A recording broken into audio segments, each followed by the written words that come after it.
last year I finally decided that okay, I am going to pursue my dream, and I started.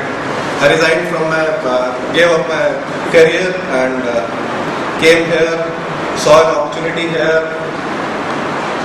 and I felt that I wanted to do something which was more than just being in a corporate world, which had something to do with people, something through which I can contribute to the society as well, besides earning a decent living. So that's where it all started, and then I started going around, visiting a lot of schools, meeting a lot of people in the education world, understanding what all education is all about, how education works, how children grow, how they learn, what is the children's psychology. So then I saw a lot of schools. I went to probably 30-35 schools across the country, good schools, bad schools. I tried to identify what makes a school good, what makes a school bad. And then I zeroed down on what I want my school to look like. What is it that I want my children, my employers to look like? What are the values they should imbibe? What is the culture they should have? So that's when I started talking to a lot of people, and I started talking to a lot of people for collaboration. See, because I'm not a person who is from the field of education, though I'm very passionate about education in general, but I do not have that experience on the ground. So we needed somebody who had a lot of experience behind them, so that we do not reinvent the wheel, we get the proven expertise of somebody to run well, to get the curriculum, to get the methodology, to get the pedagogy. So then I came in contact with Sri Educare Limited, and it's a good fortune of the city itself that they agreed, they came on here, and we had a collaboration with Sri Educare Limited, and that was the beginning of Confluence World School. So now the Confluence World School is owned and managed by the Global Society for Initiatives and Campaigns in Education.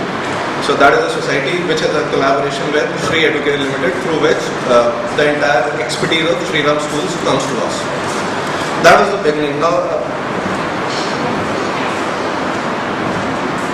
when we look at what Confluence is all about, what are the major pillars on which this entire Confluence word stands on?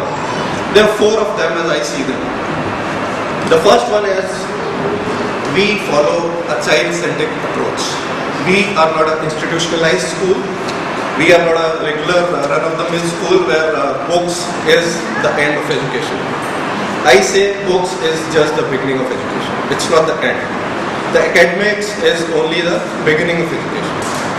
There is a lot more to education. Now, when we talk about child-centric approach, what we mean is that the entire school runs around only one person, the major stakeholder, who is the child himself. So the entire school, whatever is taught, whatever is learnt at the school, whatever transactions are happening between the teachers and the students, they revolve around what is called, which is the main stakeholder, which is the child. So what we believe at Confluence is that every child is very special, every child is unique, every child is genius. He might not be a genius in academics, but there are other ways to, he might be a good musician, he might be a good artist.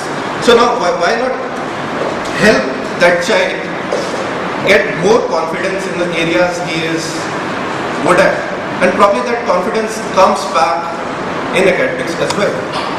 So that's the philosophy we believe in. We believe that every child is special and every child's individuality is very important to Confluence. We believe that every child should be given the space to do whatever he wants to do, whatever she wants to do, whatever he wants to become. Now, so when we were looking at the punchline for the school, the motto for the school, rather than going for a very regular Sanskrit logos which you have all around, we wanted something which actually exemplified what we believe in. And that's why we went for explore, create, express, and be. Now when I talk about a child-centric approach, what I want to be, I would want the child to become what the child wants to be. I want the child to explore the world around him or her.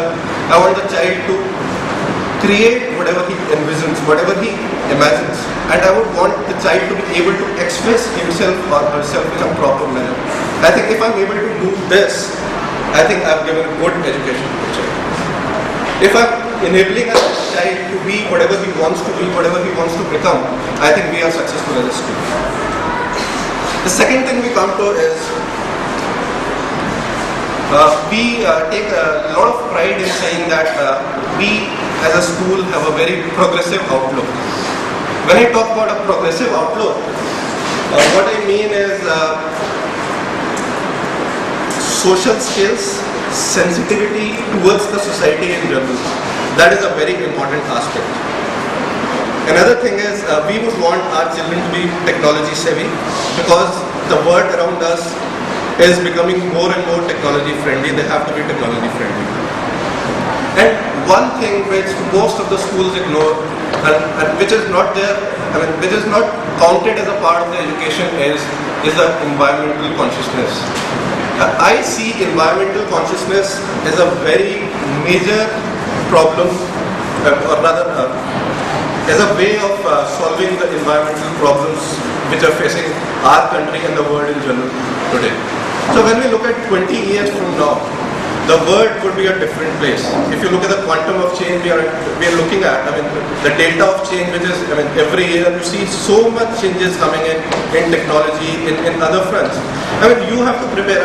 Somebody who comes in to us in pre-nursery an Avran, he stays with us for 15 years and he actually enters the real world in about 20 years.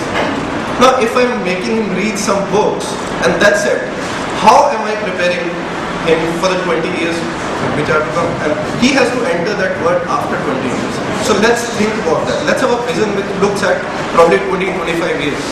So I would want that child to be confident. I would want that child to be aware. I would want that child to be able to adapt when he moves out into the real world. School is a very supportive environment. But when you actually move out into the real world, what skills you carry, what attitudes you carry, these are the things which help you all through life. So then I move on to the next, the third pillar of confluence. When I talk about the third pillar, I've already talked about it shortly. We believe in a holistic education. For us, academics is just the beginning of education. It's not the end. It's not the end of the education. We believe that, I personally believe that there are three very important components of education, and that's how we define education at Confluence. The first one is, of course, academics. We are here to learn, we are here to get the subject knowledge, we are here to get awareness about the world. That's there. The second very important part, and often ignored part, is the physical development of the child, the co-curricular development of the child, the confidence level, the personality, interpersonal skills. So that comes in as a second important part when we define education at Confluence. Then we move on to the most important part of education, which is ignored very, very often, which is the value system. Now, if a school is not sure about what value system it is providing to the children, then I don't see that as a school. Unless you're sure about how you want your children to become, what attitudes do they carry, how do they respect their elders, how they interact with the world outside, that I feel that is the most important part of education. And through our curriculum, we have tried to imbibe all that into the curriculum. Then briefly I talk about collaborations. We do not believe in reinventing the wheel. We believe in getting expertise of good organizations, good research-based organizations to us. For example, we have Sri Educare Limited with us, with the expertise of Sri Ram Schools. Other than that, we have tied up with Think Labs, which is the IT Bombay seed company, for setting up a robotics lab in our school. In fact, they have a stall outside. You can go and visit the stall also. You will be able to understand what it is all about. And we have other people coming in, for example, Wordsworth for language lab, and a lot of other partners for Jodo Gyan for mathematics. So these are people who are masters in their field, who have done a lot of research in their fields. So we would want to get their expertise on board and use that. into our curriculum. I think this is evident so far, but just to outline, at Confluence, our vision is to mold young lives to become confident, aware, compassionate, knowledgeable global citizens. Now, when I talk about global citizens, again, that reinforcement comes in. When we say that we are a progressive school, that means that we are looking at producing global children. I mean, who are comfortable in India, in abroad, with any kind of people they are comfortable with. And then, when I talk about being a global citizen, I still believe that having pride in your heritage is still very, very important. If you go towards the West, you do not leave your heritage. You should be proud of your heritage. So that is a balance we need to create. You have to move with the world, but you should still be proud of your heritage. You should not be afraid, or you should not be ashamed of speaking your hometown, your home language. Why should you be? I mean, that's what you are actually. You're going towards English, you're going towards the Western world, you're going towards new things which are coming up, you're going towards the technology in the world. But that doesn't mean that you leave your roots or you are ashamed of your roots. So that balance is very important.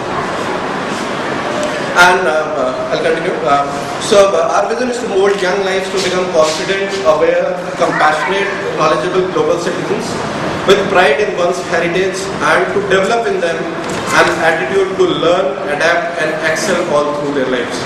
Now, this is the attitude I'm talking about. When you leave school, this is what you actually carry with you, and this is what helps you throughout your life. So I'll just read out mission. I'll stress on some major points. So when we talk about this vision, how do we reach there? At Confluence, our mission is to enrich each student. Now, this each word is very, very important.